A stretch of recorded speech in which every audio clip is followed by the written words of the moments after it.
Welcome to Hypnosis Health Info. I'm Roger Moore. You may already know that I was overweight most of my life and grew up the fat, chubby kid and junior high, so overweight. I got a medical excuse to get out of the gym, never had another PE class after that, and young adult total couch potato. 20 years ago, I weighed about 115 pounds more than I do now, and it was in a certification class for hypnosis, and I'd studied hypnosis for years, and I was there to be formally certified. I volunteered to be the subject for a weight loss demonstration, and I really didn't think there was any chance it was going to work because everything else had failed when it came to me and my weight, and went up there and went through it and pretty much forgot about it. But then I started noticing two things. One was that my wife would finish eating before I did, which was unheard of. I always inhaled my food. And the other that was more significant is I'd stop eating and I still had food left on my plate. I always emptied my plate, her plate, kids' plates, serving bowls, and pretty soon would be back in the kitchen looking for something else. So it was hypnosis that really turned my life around. And about the same time, I got introduced to Dr. John McDougall and plant-based eating, and over the years I've just really spent a lot of time studying and reading and learning about nutrition and taking classes at various universities. And recently, Dr. Michael Greger, who I think is just one of the leaders in the field of nutrition, wrote a new book, and it was just published, called How Not to Die.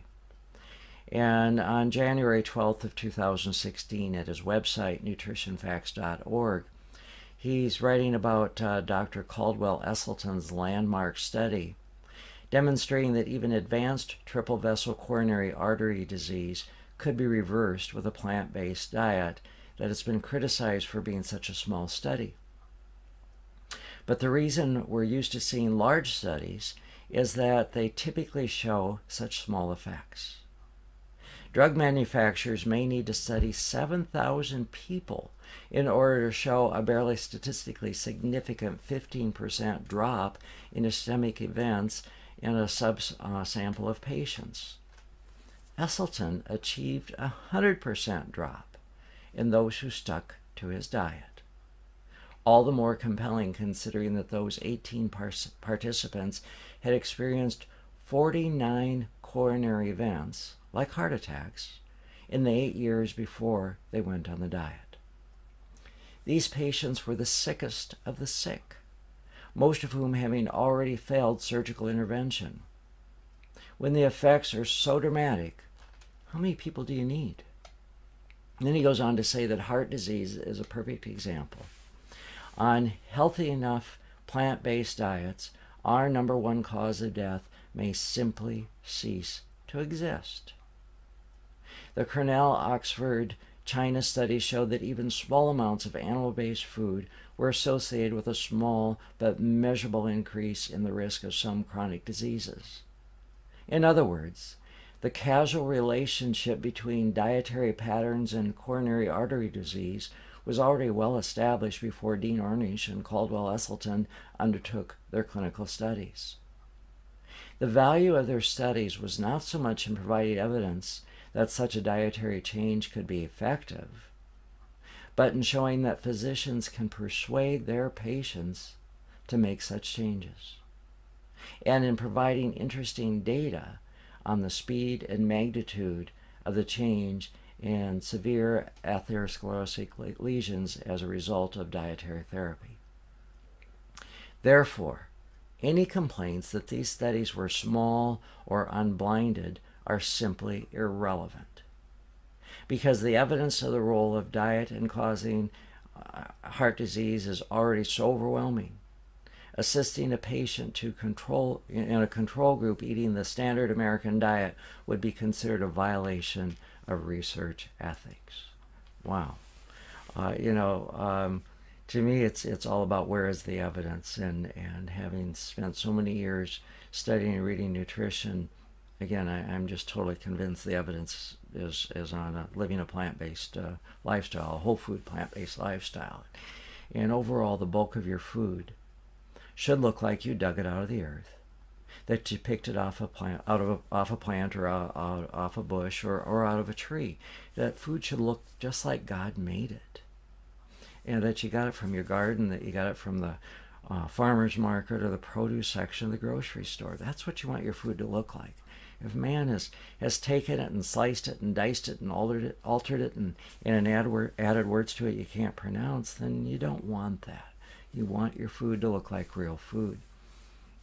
And I'm often asked, well, Roger, how could you give up meat? I could never give up meat, or I could never give up dairy. Well, you know what? I thought that too. I grew up in a dairy farm, and I absolutely loved my chocolate malts, and I absolutely loved my hamburgers and my French fries. But you know what? It was really easy thanks to hypnosis for weight loss. I was able to make that change. And you know, at the time, when I weighed 115 pounds more than I do now, I had borderline diabetes. My blood pressure was up there. They were talking about getting me on blood pressure medications so that I could avoid heart disease. And there was a lot of concerns about my health, and I just didn't feel well. But it didn't take long before, within a matter of weeks, that my blood sugars were down and my blood pressure was down, and now I live a very, very active lifestyle, and it's really easy. And it just, there's so many food possibilities. At slenderforlife.com, my website for weight loss, if you look up in the menu bar there of recipes, you'll see more than 30,000 free whole food plant-based recipes that are there for your enjoyment, and they're really good. So you can go there and you'll find gourmet recipes for entertaining and wonderful gourmet meals, and if you prefer to prepare more simple meals like I do, there's some really simple recipes there. So take a look at the evidence, and I urge you to get Michael Greger's book, How Not to Die. And I invite you to do some more looking around here at hypnosishealthinfo.com and at slenderforlife.com. And, I have my office on Bainbridge Island, and I have an office in downtown Seattle in the prestigious medical dental building.